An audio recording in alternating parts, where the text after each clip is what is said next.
Asia cup trophy হস্তান্তর নিয়ে ভারত ও পাকিস্তানের ক্রিকেট বোর্ডের মধ্যে উত্তেজনা তৈরি হয়েছে। বিসিসিআই অভিযোগ করেছে তারা এখনো ট্রফি পায়নি এবং বিষয়টি আইসিসি সভায় তোলা হবে বলে হুঁশিয়ারি দিয়েছে। এর জবাবে পাকিস্তান সরকারের মন্ত্রী ও এসিসি সভাপতি মহসিন নাকভি জানিয়েছেন ট্রফি তিনি নিজ হাতে দেবেন, তবে ভারতের কোনো একজন খেলোয়াড়কে নভেম্বরের প্রথম সপ্তাহে আয়োজিত অনুষ্ঠানে আসতে হবে তা গ্রহণ করতে।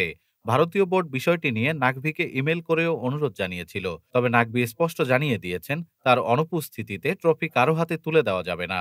বর্তমানে ট্রফিটি দুবাইয়ের এসিসি অফিসে রয়েছে, যেখানে নাকভির করার নির্দেশে তা সংরক্ষিত আছে।